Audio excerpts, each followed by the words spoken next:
Bonjour à tous, j'espère que vous allez bien. On se retrouve aujourd'hui avec une nouvelle vidéo, cette fois-ci entièrement livresse, puisque je vais vous faire le bilan, en fait mon bilan livresque 2016, puisque l'année s'est terminée il y a déjà maintenant presque 2 mois, et j'avais pas pris le temps de vous faire un petit bilan de toutes mes meilleures lectures courant année 2016. Je pense que j'ai eu quelques déceptions, mais j'ai pas envie de m'appesantir, comme on dit.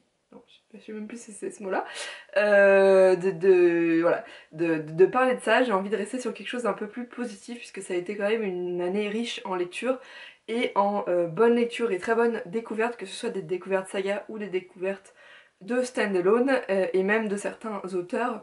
Du coup voilà, j'ai envie de vous retracer un peu l'année mois par mois et vous parler des lectures qui m'ont le plus marqué durant ces mois-ci. J'ai essayé de garder à chaque fois un seul livre par mois, sauf qu'il y a quelques exceptions parce que parfois ça a été assez compliqué de faire un choix. Alors aussi, si, autre précision, je vais pas enfin, je veux dire ce mot, mais je n'arrive jamais à trouver comment il se dit, donc je vais éviter de l'utiliser.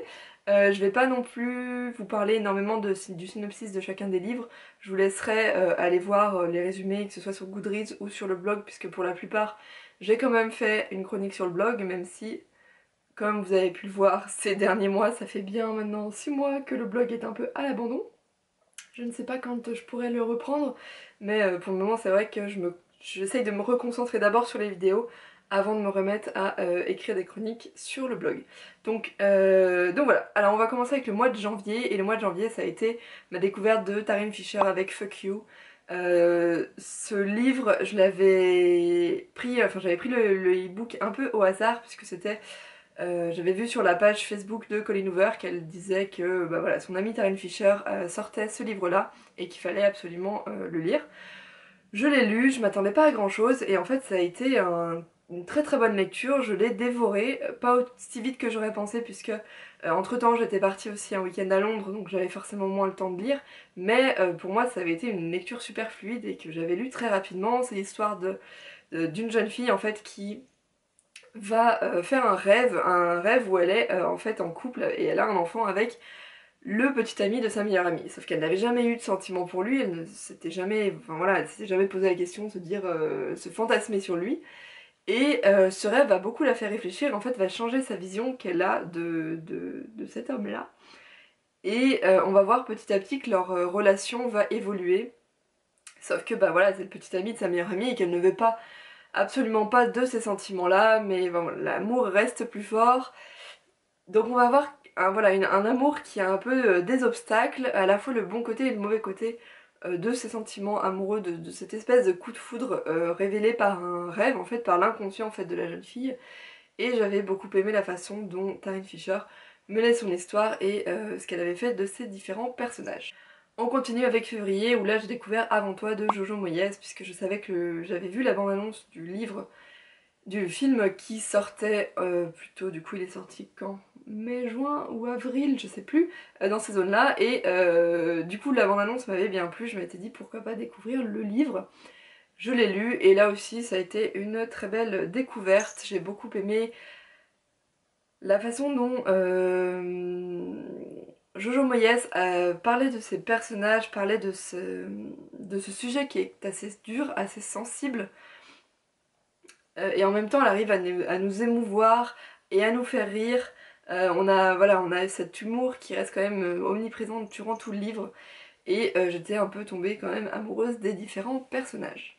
En mars, on va passer à de la VO puisque là ça a été le mois de mars marqué par The Collector's Society de Heather Lyons. Donc là c'est du fantastique avec des réécritures de contes où en fait les personnages de contes sont des personnages réels, existent dans notre monde. Et on va suivre une jeune fille qui va découvrir qu'en fait elle est Alice de Alice au Pays des Merveilles et qu'il y a quelqu'un qui a écrit un livre sur elle.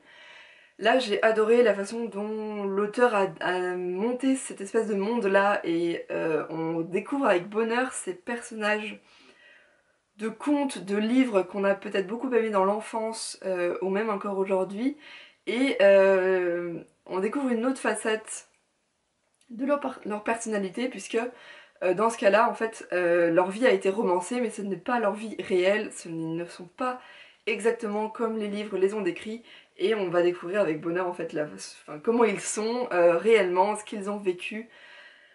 Le premier tome, je l'avais absolument dévoré. Le deuxième tome, j'ai pris un peu plus de temps. J'ai un peu moins aimé la façon dont l'auteur abordait le côté romance. Mais j'ai encore le troisième tome dans ma palle et il faudra que je m'y plonge. Oula, un de ces quatre. En avril, on va passer dans de la romance pure et dure avec Paper Princess de Erin Watt. Donc c'est en fait plusieurs auteurs qui sont regroupés sous ce nom d'auteur-là. C'est de la VO, je l'ai lu en VO, il n'est pas sorti encore en VF et je m'attendais pas à énormément de choses. C'est du young adulte, une jeune fille qui n'avait rien dans la vie, qui vient de perdre sa mère, qui a toujours lutté en fait pour survivre et qui là va se retrouver adoptée dans une maison absolument luxueuse.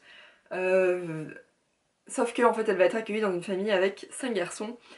Et ces 5 garçons lui en veulent, elle ne sait pas pourquoi exactement, mais en fait ils lui en veulent d'avoir été adopté par leur père et ils ne supportent pas ça, ils vont lui faire les pires crasses du monde, sauf que bah voilà, notre jeune fille va quand même se défendre et pas se laisser faire comme ça, et puis on va avoir un côté romance qui va arriver, et que j'ai bien aimé aussi puisque elle n'était pas trop simple. Donc voilà, un très très bon premier tome.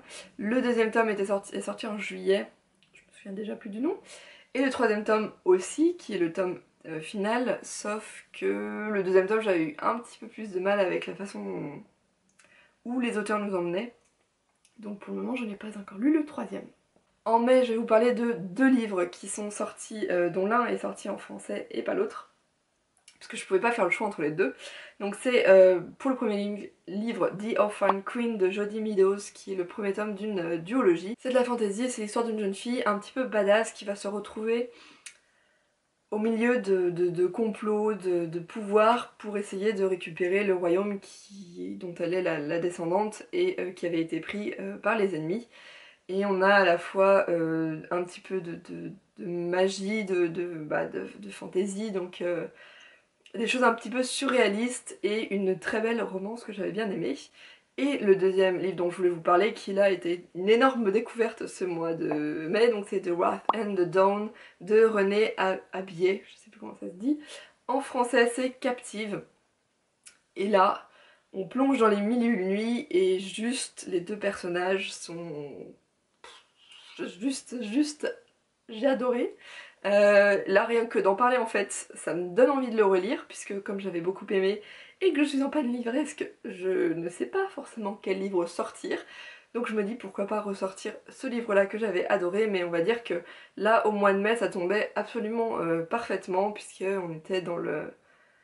Voilà, il recommençait à avoir les beaux jours, le soleil et ça plongeait forcément dans les mille et une nuits. Mon année a continué en juin avec Akomav, donc A Court of Mist and Fury de Sarah J. Maas, qui est le deuxième tome de Court of Thorns and Roses, dont le livre est sorti aux éditions, je ne me souviens plus, mais en tout cas il est sorti,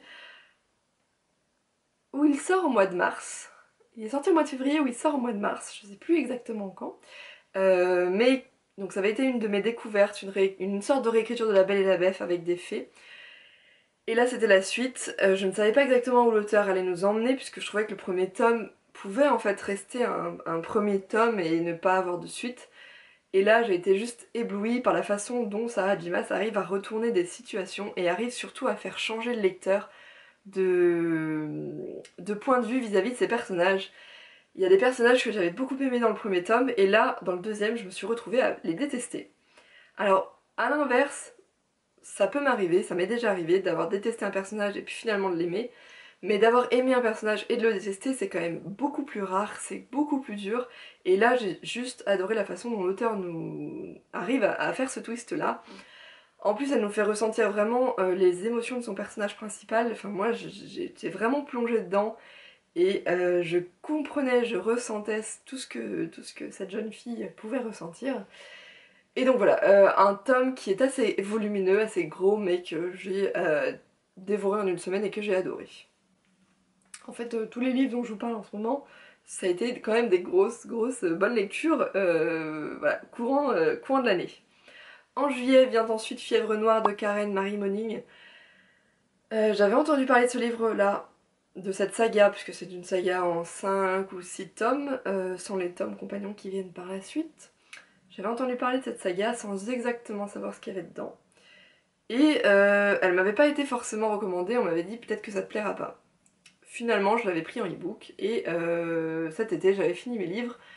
Du coup, je l'ai prise et en fait, j'ai adoré. Juste, je l'ai lu, donc j'étais partie en Espagne. Je l'ai commencé à la fin de mes vacances et je l'ai lu durant tout mon trajet retour. Je n'arrivais pas à poser le livre. Donc c'était au moins 4-5 heures de route, je sais plus exactement combien de temps, mais voilà, je l'ai absolument dévoré. On est dans quelque chose de bien plus noir, avec aussi des fées, une jeune fille qui va, qui va à Dublin, et j'aime beaucoup voilà, tout ce qui est un peu irlandais, un peu écossais, enfin par là-bas, toute cette culture-là. Et voilà, j'ai bien aimé ce que l'auteur, le monde décrit par l'auteur, même si ce premier tome n'est pas forcément riche en rebondissements, il pose très bien les bases de la lecture. Et je me suis enchaînée durant tout l'été tous les tomes de la saga parce qu'il fallait absolument que je lise et j'étais tombée amoureuse de Barons. Et voilà, c'était pour moi c'est le book boyfriend, pas idéal parce qu'il n'est pas forcément super attentionné, super gentil, etc. Mais juste moi c'était un personnage qui me faisait vibrer et c'est des personnages comme ça que j'aime bien qui peuvent être repoussants au premier abord et qu'en fait on aime détester et on finit par aimer. Donc voilà, c'est pas une saga que je recommanderais à tous parce qu'elle est quand même assez crue. Les mots choisis peuvent être assez durs, on a des situations qui sont assez compliquées, donc je pense qu'il faut être quand même un public assez averti. Mais sinon, bah, je vous le recommande parce que c'est juste une très très bonne lecture. Août, ça a été ma découverte de V.E. Schwab avec This Savage Song. Donc j'avais entendu beaucoup parler de cet auteur-là, j'en avais entendu beaucoup de bien, sauf que j'avais jamais osé prendre un de ses bouquins. Et là, il y avait This Savage Song qui sortait en juillet, je l'avais précommandé, je l'ai reçu avant de partir en vacances. Je l'ai lu et au milieu de tous ces livres que je lisais et que j'avais du mal dans lesquels j'avais du mal à me plonger, parce que j'étais déjà dans ma petite panne livresque suite à la lecture de la saga Fièvre Noire, là ça a été un livre que j'ai lu assez rapidement, que j'ai bien aimé, très fluide, on plonge vraiment dans l'histoire. C'est du fantastique, dystopique plutôt, dans un monde séparé en deux suite à l'apparition de monstres, et on a deux visions de comment ces monstres sont apparus et comment on peut les vaincre. Donc d'un côté c'est on se remet, on paye quelqu'un qui a du pouvoir et de l'argent pour nous protéger. Dans l'autre cas, tout le monde essaye de protéger tout le monde en fait en se ralliant à une cause un peu plus militaire. Et on va suivre deux personnages qui sont aux antipodes, qui viennent de ces deux visions différentes et qui vont devoir un petit peu coopérer. Et voilà, un premier tome, puisque je sais plus combien de tomes il y aura, mais on va dire qu'il n'y en aura pas qu'un seul, qui se lit très très bien, on plonge tout de suite dans l'univers, on aime beaucoup les personnages, enfin j'ai beaucoup aimé les personnages, et j'ai hâte de découvrir la suite. En septembre, et ça va être quasiment la dernière lecture, on va dire, que je vais presque vous présenter, puisqu'ensuite j'ai eu pas de lecture, donc il y a des trous. Donc en septembre, ça a été It Ends With Us de Colleen Hoover, ce livre-là donc qui est sorti au mois d'août ou fin juillet. C'était un Colleen Hoover en VO bien sûr, puisqu'il n'est pas encore sorti en VF, mais bah, du coup j'ai plongé dessus et une énorme découverte comme d'habitude avec du Colleen Hoover. C'est du new adulte, c'est un sujet encore sensible dont je ne savais pas dont ce livre allait parler, puisqu'en fait, à chaque fois, les synopsis de Colleen Hoover, ils sont assez trompeurs, on sait pas exactement ce qu'il faut avoir dans le livre. Donc on ouvre et puis les pages et puis on feuillette et on y va quoi, on se plonge dedans. Et, euh, et même à la découverte de ce sujet-là qui est très compliqué, on va dire, à aborder, je pense, pour une auteure, elle l'aborde magnifiquement bien et on plonge dans la vie de son personnage principal, dans ses réflexions, dans la façon dont elle va vivre ces choses-là. Enfin pour moi j'avais énormément de préjugés sur ce sujet avant de rentrer dans le livre, et au final on en ressort en changeant, en se posant plus de questions que qu'on pouvait se poser avant. Et bah forcément un livre qui fait aussi un petit peu pleurer, puisque toujours très touchant dans ce que vont vivre les personnages, mais juste une très très bonne lecture, j'ai hâte qu'il sorte en français pour que vous puissiez le lire. Ensuite ça a été pas livresque, donc aucun livre que j'ai lu ne m'a vraiment plu. À chaque fois que je commençais des livres, j'avais du mal à les finir, ou je les lisais mais je ressortais avec des livres que j'aurais aimé je pense avant. Et bah là, je ressortais mitigée, à chaque fois j'arrivais pas à être touchée, j'arrivais pas à rentrer dans les personnages, etc. Donc je vais pas vous présenter de livres pour les mois de octobre et novembre. Il y a juste eu en décembre un livre qui est ressorti du lot. C'est Swear on This Life de René Carlino. J'avais lu un de ses livres un an auparavant, que j'avais beaucoup aimé, c'était À quatre mains, une romance new adulte. Là aussi c'est une romance adulte, qui est écrite un peu différemment de ce qu'on peut voir ailleurs, puisqu'on est à la fois plongé dans un livre que lit le personnage principal, et à la fois dans la vie du personnage principal, puisqu'en fait c'est une jeune fille qui va découvrir qui a eu un passé assez compliqué, qui avait un meilleur ami qui a été son premier amour, et puis bah, ils se sont un jour perdus de vue. Et là, elle va un jour prendre un livre qui a été conseillé par une amie, qui est un peu la romance du moment, et elle va découvrir en fait son histoire, de son point de vue à elle, mais écrite par son ancien meilleur ami.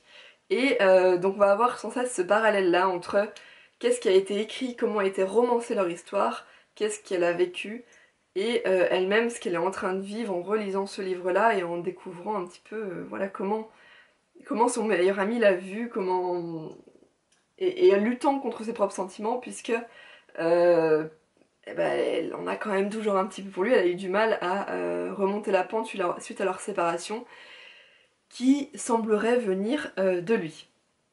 Donc voilà, une très très bonne lecture que j'ai découvert un petit peu au hasard et que j'ai beaucoup aimé. Que je vous conseille donc si vous lisez en VO, puisqu'il n'est pas encore sorti en VF, mais j'espère qu'un jour il sortira. Alors je vois que la vidéo fait déjà 20 minutes, du coup je vais l'arrêter ici. J'espère qu'elle vous aura plu, que je vous aurai peut-être fait découvrir certains des livres. N'hésitez pas à me dire vous quels ont été les meilleurs, vos coups de cœur en fait de cette année 2016, les livres que vous retiendrez, qui vous ont vraiment marqué. Est-ce que vous avez découvert aussi des auteurs que vous ne connaissiez pas avant? Peut-être que vous avez découvert des auteurs et vous avez lu tous leurs livres parce que vous avez beaucoup aimé. Moi là dans ces livres que je vous ai présentés, il y a certains auteurs que bah du coup qui sont ressortis de l'eau. Oula, qui sont ressortis du lot et que je lirai sûrement prochainement. Pour le moment c'est vrai que je suis toujours dans ma panne lecture, donc je me projette moins, j'achète moins de livres et je suis vraiment plus sélective sur les livres que je lis. Mais enfin voilà, j'ai quand même noté leurs noms et je sais que je lirai d'autres de leurs livres puisque j'ai beaucoup aimé la façon dont ils avaient écrit. Voilà, n'hésitez pas à partager ça avec tout le monde, à réagir les unes les uns les autres, aux commentaires des uns des autres aussi, ça peut être très intéressant de tous se comparer. Et puis bah, sinon bah, je vais vous souhaiter une très bonne semaine, de très bonnes lectures et à très bientôt.